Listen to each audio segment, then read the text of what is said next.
Hey, how's it going, everybody? Sarasota Tim, back with my OGERY fan here. A little update on it. I've been playing around with it. I'm really appreciating them sending me this because I live in an RV, and if you lose power, or if you're traveling, if you tent camp, you have a pop-up camper, you sit outside under your at your home or an RV, you go to the beach. I mean, look at this, got a nice little flat platform to sit it on. It also, you can hang it. There is a hook on the bottom, which I showed you already, that rotates 360 degrees. And listen to this. I made a mistake earlier. I was saying that the fan has these, let me get it around here. On the back, there's these USB connections. So I'm charging it right now in the wall. I have it on a Anchor brick. An Anchor is a very good quick charging brick that the cable goes into. So this ain't going to charge up, well, 4.5 hours it takes from dead. So it'll be charged up soon. But I charge my phone, and this battery, this charging that goes on the out, I misspoke earlier. You can use the USB-A and the USB-C as a charging port to charge your smartwatch, to charge your phone, or some other small wattage electronic device that has a lithium battery. Even your batteries, your AA and AAA batteries, I have a little small charger they go in. So any of those kinds of little things, you can use a USB-C. I thought this one was only to charge the fan itself. And not only that, I'm actually using the fan while it charges. And I think that's amazing because most of these, when you plug them in, they won't work. I have a couple in my bedroom that don't do that. And so, and to go over the features again, the oscillating feature is 30%. I keep calling it percent. It's 30 degrees, 60 degrees, 90 degrees, and 120 degrees. And what I found about it is no matter what degree you put it on, it seems it wants to go completely around first at one time, and then it goes to what you set it on. Another cool feature I found is that, let's say you turn the oscillation off by holding the oscillation button, and it freezes right there, a little cockeyed, right? And then you want to move it and take it somewhere. If I turn it off either with the remote control or by pressing the button in here or twisting the dial, both work the same way. But let me just shut it off and watch the fan. It goes back to the middle. Now that's pretty cool. So it's kind of a smart fan, a battery charger, a light, a flashlight, and it can run for days with a light and fan for $50. I mean, come on. That's a pretty good deal. And it has infinite adjustment. Let's say you want to turn that light on, and you've got it like this. But you don't want it to go up. You're in a tent or something or whatever. You're hanging it on something in your roof. Look, turn it upside down. You have a ceiling fan and a light because there's a hook right there.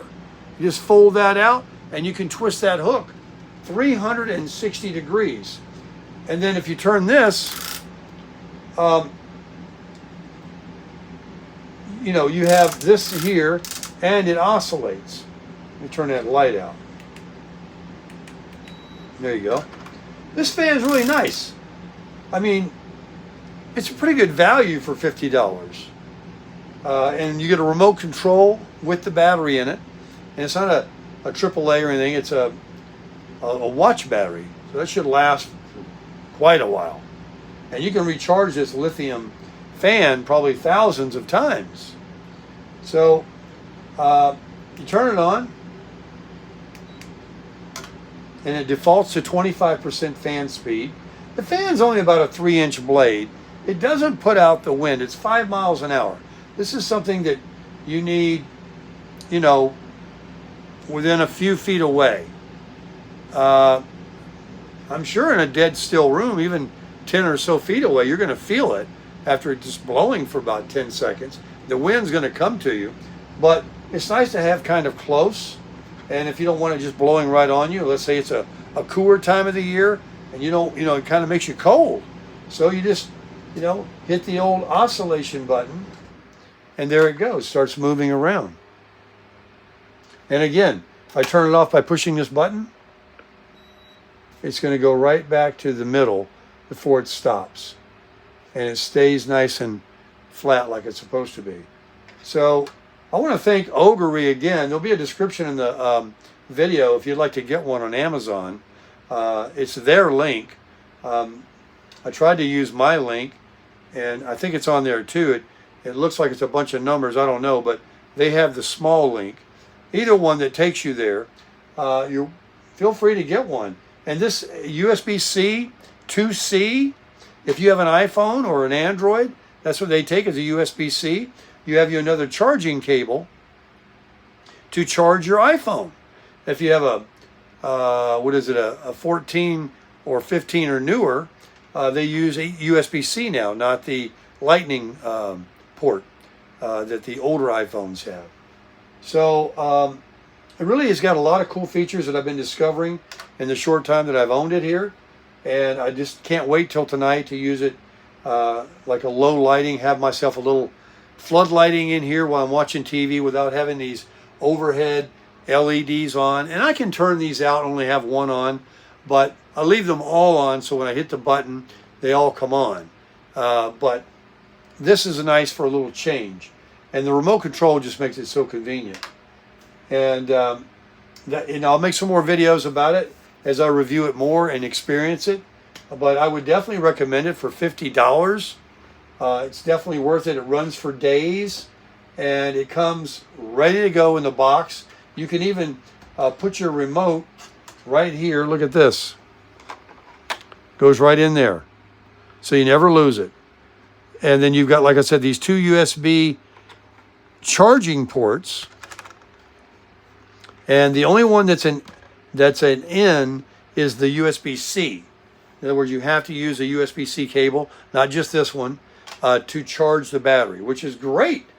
The USB-A, if you're still got something with a USB-A end on it, and maybe it has a USB-C on the other end, which I have one right here actually. I got rid of it because I got this now. This is what I was using to charge my iPhone. That's a USB-A, that big fat one. That's a USB-C, the smaller one. So I would have to plug the fat one into either my Blue Eddy battery I have here for my RV, or in a brick and plug it into the wall, and then that would go into my phone. And I was using this in the car. This is a very long cable. It's very cumbersome.